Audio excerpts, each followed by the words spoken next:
Good morning on Monday, the 6th of July. And so this morning I turned to my book again and did literally just open it, and it opened at this page. And I've put that, or I will be putting that at the front of this reflection so that you can actually read it properly if you need to. It says, often the hardest person to forgive is yourself. And I got to thinking, as today some of our lockdown restrictions are lifted, I wonder how many people have spent a lot more time than normal reflecting on all sorts of things, because many people for the last several months have had a lot more time on their hands than is usual, a lot less freedom in terms of who they see and where we could go. And it's almost inevitable, therefore, I suppose, that we spend more time contemplating stuff, or that we watch more TV and some of what we see perhaps triggers something, or something we read. And it's very common, in fact, probably even normal, that we then look back on things in our lives and wonder what we could have done differently. Wonder whether if we'd done X, not Y, what would have been the result? If we'd, I don't know, not done A or B, what would have been the result? If we'd worked harder at that friendship when we were 13 years old, where might that have gone? If we'd moved differently in that relationship when we were in our 20s or 30s or whatever, where might that have gone?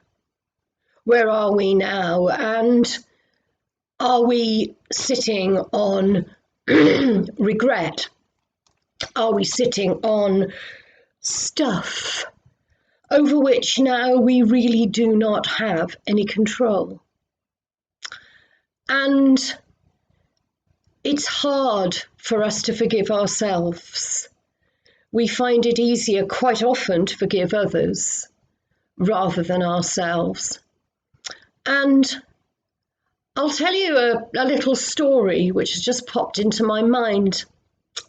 When I was at school, I think many of you know because I've said before, I was bullied in primary school by girls, and then in secondary school predominantly by boys. And it went on till I was about 14, when one day in a hall full of students, bear in mind I was quite a shy child, in a hall full of students, this particular lad started to tease me again, and something inside me snapped and I thumped him. I'm not proud of that. I thumped him and he fell into the grand piano. And I got into trouble. Of course, because nobody asked about the backstory. They simply saw this mad teenager clobbering somebody. He was perfectly all right, and so on. Anyway, the long and the short of it is that as of that day, actually, the teasing stopped. The bullying ceased. Now, I don't advocate this as a way to deal with bullying, for those of you who are watching. And I've often thought back on that episode, on that bullying, and wondered whether it was something that I was doing or not doing for the whole of my school years, really, and found it hard to forgive myself. Was I somehow responsible? Anyway, just to move that story on, a number of years, when I was about, I then went on, this boy that I'd pushed left school before his O-levels, because you could do that then. And I stayed on through the sixth form and so on, and the years passed. And when I was about, probably 20 or 21, my mum had a hairdresser who came to the house, a local lady, and she said to me, "You're Heather Jones, aren't you?" And I said, "Yes." And she said, "Did you know that," and she named this boy, "is in hospital in the Heath. And he's been asking for you." And I said, "What? I haven't seen him in 6 years, 7 years, probably." She said, "Yeah, he's got some weird virus. They don't know what it is, and he's not going to make it." So I drove to the Heath from Cwmbran, where I lived, and I went and saw this young man. And he said, "Thanks for coming, because I needed to see you to apologise. I've been thinking, lying in this hospital bed, about the way I treated you in school all those years ago." And I kind of said, "Oh, we were children, it's a long time ago." He said, "No, I hurt you, and I wanted to apologise."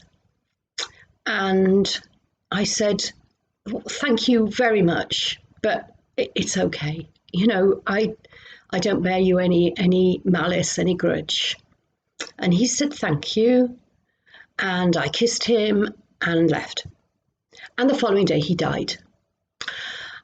And that story is absolutely true and taught me a valuable lesson about the cathartic sense of telling somebody that you regret having said or done something if you have that option. Now, of course, the truth is that very often we don't have that option, and then we live with these regrets, these feelings of what could we have done differently. What I say to you now this morning is, please take those regrets to the foot of the cross and offer them to God, because there you will be redeemed. There you will be forgiven. There you will be released from those things, in order that you can move on, in order that we can move on and be Christ's hands and feet in our community. So thank you for listening to that long rambling story, and I hope that some of you may find it useful. And so until tomorrow, God bless.